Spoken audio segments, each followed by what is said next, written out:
Zee 24 तास एक पाऊल पुढे. बाबा जसे परफेक्शनच्या बरोबर ना, तशी माझी आई ही आजही ती शी इज नेव्हर सॅटिस्फाईड, व्हेरी अँबिशियस. म्हणजे नेव्हर सॅटिस्फाईड पॉझिटिव्ह वेने, की तुम्ही जरी आज खेड्यात असलात तरी तुम्ही काहीतरी करायला पाहिजे. तुम्ही या जगात आला आहात तर तुम्ही असेच हे करू नका. त्यामुळे ती आजही काहीही झालं, आम्हाला असं वाटतं की अरे बापरे आम्ही किती मोठी अचिव्हमेंट केली, पण आजही ती आता पुढे काय हाच प्रश्न तिच्या चेहऱ्यावर असतो आणि तो ती आजही आम्हाला म्हणजे जाणवून देते की नाही. प्रश्न अनेकदा तुमच्याही चेहऱ्यावर दिसतो की अजून पुढे काय. ही महत्वाकांक्षा तुम्हाला तुमच्या आईकडनं मिळाली. अगदी पण तुमचा हा जो ड्रेस कोड आहे तो काही तुमच्या आईकडनं मिळालेला नाही. तुमचा एक टिपिकल ड्रेस कोड आहे जो गेले अनेक वर्ष मी पाहतो. हा पहिल्यापासून तसाच आहे? पहिल्यापासून नाही. पहिल्यांदा म्हणजे मी पहिली टूर मला आठवतं की मी 21व्या वर्षी पहिली टूर घेऊन गेले आणि त्यावेळी ऍक्च्युली असं होतं की मी खूप लहान दिसायचे. म्हणजे काय व्हायचं की बाबां टूरवर असणं म्हणजे केसरी भाऊ टूरवर असणं ह्याची सगळ्यांना सवय झाली होती पर्यटकांना. आणि त्याच्यानंतर मी एकदम त्यांच्या समोर गेले. म्हणजे पहिल्या दिवशी ज्यावेळी मी पहिल्या टूरला गेले त्या दिवशी मला असं वाटलं मला तर लोक लहानच, कारण अशी बारीकशी होते, 21 वर्षाची होते, म्हटले मला लहान समजणार.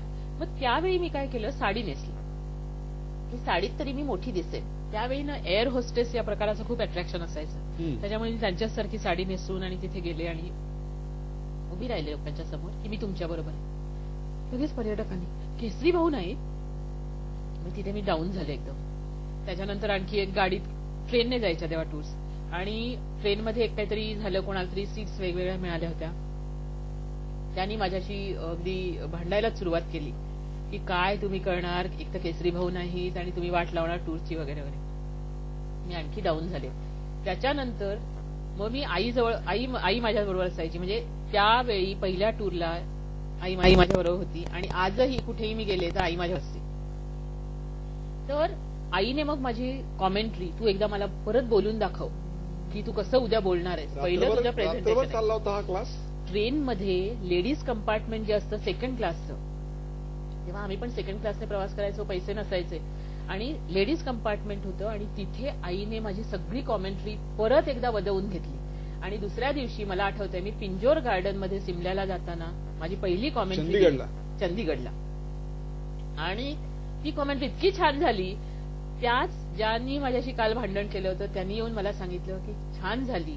आणि जाताना इतकी रडारड झाली त्या टूरला, इतके लोक हॅप्पी झाले आणि मला पहिला कॉन्फिडन्स तिथे मिळाला. आणि त्यावेळी मी साडी नेसत होते कारण मोठी दिसण्यासाठी.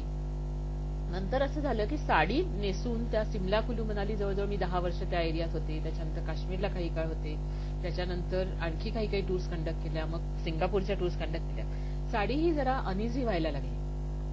आणि एकदा माझ्या भावाने शैलेशने मला एक ब्लेझर आणून दिला नेपाळहून की कुठून तरी. तेव्हा नेपाळ म्हणजे फॉरिन होतं आणि नेपाळच्या टूर्स ते कंडक्ट करायचे. आम्ही इनमिन 4 मंडळी होतो. बाबा काश्मीरला असायचे, मी शिमला कुलू मनालीच्या टूर्स करायचे आणि माझे दोन्ही भाऊ शैलेश आणि हिमांशू हे नेपाळच्या टूर्स करायचे.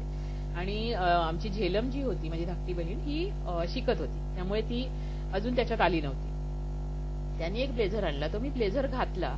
म्हणजे त्याच्या आधी म्हणजे साडी नंतर मी पंजाबी ड्रेसवर हे झाले होते, पण पंजाबी ड्रेस काही केल्या मला चैन पडेना. आणि ब्लेझर आणल्यानंतर मात्र मला असं वाटलं की हे काहीतरी चांगलं आहे. आणि मग ब्लेझर आणि ट्राउझर हा माझा ड्रेस मला खूप आवडायला लागला. एक पर्सनॅलिटीला ना एक वेगळी हे आली. बरं मी ज्या एरियामध्ये जात होते तेव्हा त्यावेळी हातात मेगाफोन असायचा, मग ते ब्लेझर आणि हे घातलेलं असं ते एक रुबाब असायचा आणि मी बिनधास्त अगदी सगळे कॉमेंट्री करायची, हे करायची, म्हणजे काहीही केलंय त्यावेळी. आणि मग मला हळूहळू त्याची इतकी सवय झाली आणि आजतागायत म्हणजे गेले जवळजवळ 20 वर्ष. आणि त्या ह्याच्यात मला असं जाणवलं की हाच आपला आता ड्रेस आहे. म्हणजे आज मी जर ब्लेझर नसलं तर मी ऑफिसमध्ये काम नाही करू शकत. झी 24 तास एक पाऊल पुढे.